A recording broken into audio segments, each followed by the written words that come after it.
Y sobre los recortes para el Poder Judicial y órganos autónomos, hago contacto con Jorge David Aljovín. Él es consultor y analista político. Jorge, muy buenas noches, ¿cómo está? Muy buenas noches, mi querida Blanca. Un gusto saludarte a ti y a todo el auditorio. Gracias por esta comunicación. Cuéntanos desde tu perspectiva, pues qué implicaciones, qué repercusiones va a tener pues estos recortes, sobre todo al Poder Judicial de la Federación, que ya veíamos que incluso pues también ya trae temas con este asunto de los fideicomisos, pero al INE, donde en 2024 vamos a tener elecciones importantes y sobre todo la presidencia de la República. Efectivamente, Blanca, la importancia de un recorte en año electoral es el siguiente. Estamos ante la elección más grande de la historia, con 20.375 cargos que se disputarán, incluyendo la presidencia de la República, la renovación del Congreso de la Unión, Cámara de Diputados, Cámara de Senadores, 9 gubernaturas y miles de cargos a nivel local. Entonces, ¿qué nos estamos encontrando? Es la politización de un presupuesto que suma, en el caso de los órganos autónomos en materia electoral como el INE y el Tribunal Electoral, un recorte que se está proyectando de 5.770 millones de pesos. En el caso del INE, 5.003 millones de pesos, y en el caso del Tribunal Electoral, un recorte de 767 millones de pesos. Esto lo ponemos en perspectiva. ¿Qué estará pasando? Es complicar las actividades operativas del instituto, y algo muy importante que se mencionó en la nota: los resultados electorales, sobre todo porque en nuestro país tenemos una estela y una costumbre de hablar sobre un posible fraude electoral. Y entonces yo solamente pongo en perspectiva lo siguiente: ¿qué pasaría si se repite un escenario de un 0.56% de diferencia entre el primer y el segundo lugar, como ocurrió en el 2006? No estaremos en la aptitud ni en la capacidad de poder dar respuesta a ese tipo de escenarios cuando estamos recortando justamente el presupuesto a los órganos electorales. En el caso del Poder Judicial, lo que estamos viendo también es un recorte muy fuerte, que es de 6.465 millones de pesos, que equivale a un 7.6% de lo que habían solicitado. Esto que demuestra que hay una estrategia de descabezamiento de los órganos autónomos y también del Poder Judicial en general, y esto también se ha traducido en recortes en el INAI, en la COFESE, que por ejemplo en el caso del INAI asciende a 71 millones de pesos. Por lo tanto,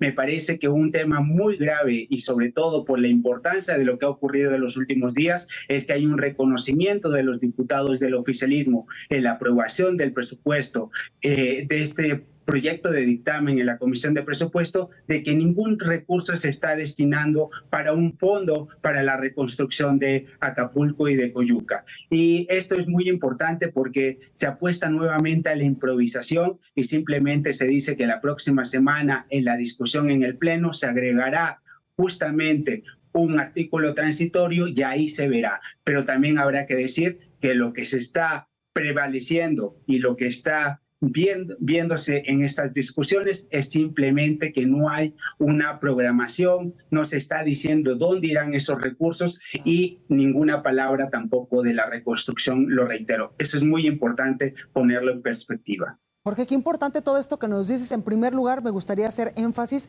en este asunto de las elecciones en 2024, de este recorte importante al Instituto Nacional Electoral, que desde que inició este sexenio el presidente pues ya lo trae en la mira. Y aquí me gustaría hacer énfasis porque normalmente, o por lo menos el sentido común, nos dictaría que cuando hay una elección tan importante, tan grande, pero sobre todo la elección presidencial, donde pues en México ya se ha visto que, pues tú decías hace unos momentitos, entre la elección de Felipe Calderón y el actual presidente Andrés Manuel López Obrador, hubo un mínimo de diferencia entre el ganador y el segundo lugar.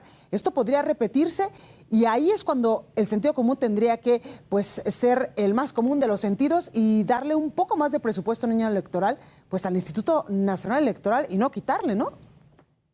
Efectivamente, no hay un sentido común en esta presupuestación, y lo que estamos viendo es que más bien lo que está prevaleciendo es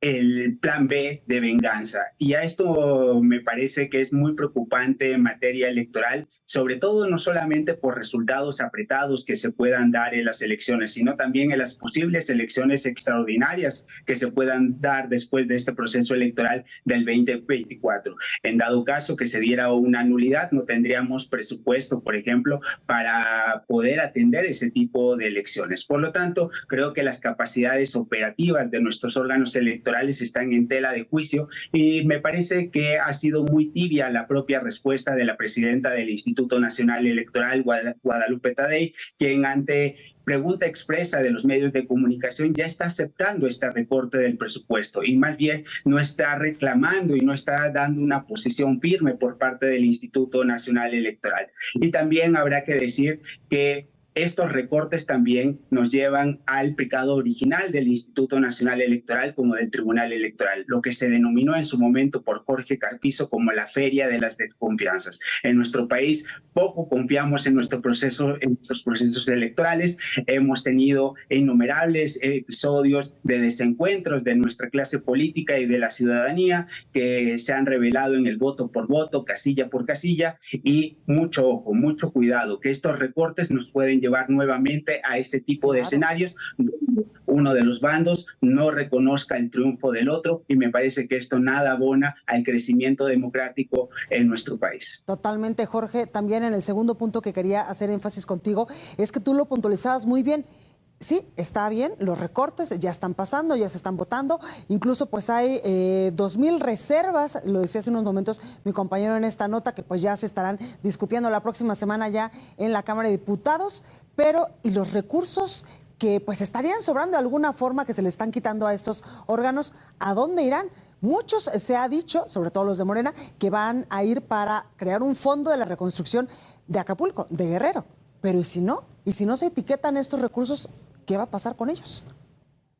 Mira, lo que va a ocurrir, Blanca, es que dependemos de la buena voluntad del oficialismo y me parece que eso en nada abona a un proceso donde tenemos incertidumbre sobre la reconstrucción de Acapulco y de Coyuca. Hay que ser muy sinceros, me parece que se le está dando un uso político a este presupuesto y se está simplemente ocupando como una excusa para recortar aquellos órganos que le son incómodos al presidente de la República. Y por lo tanto, ¿qué nos esperamos? En términos técnicos, simplemente es que se ponga un transitorio y que no sepamos cómo se va a distribuir tampoco y cómo se van a etiquetar esos recursos. Y lo más preocupante es que se le dé un uso clientelar a esos recursos, donde el presidente de la República tendrá manga ancha para poder definir el próximo proceso electoral del 2024 con lo que se ha denominado una elección de Estado. Por lo tanto, me parece que esto es gravísimo y sobre todo lo que estamos viendo es que lo que se ha privilegiado es el gasto directo por parte del presidente de la República con medidas que ya conocemos todos. ¿Cuáles son estas medidas? El crédito a la palabra, becas para jóvenes construyendo el futuro, o simplemente veamos cómo está construido este dictamen. En este dictamen todo se va al ramo 11 en temas de educación, que todos diríamos está excelente que vaya a temas de educación, pero ¿qué vemos en el fondo? Es la entrega nuevamente de becas para educación primaria, con lo cual se le da nuevamente un uso electoral y tendremos que estar fiscalizando eso, porque habrá que recordar, por ejemplo, que recientemente el Tribunal Electoral del Poder Judicial de la Federación ha dicho que, por ejemplo, la presentación de los servidores de la nación en las casillas es un elemento que puede generar una distorsión en los resultados electorales y por lo tanto ha sido prohibido.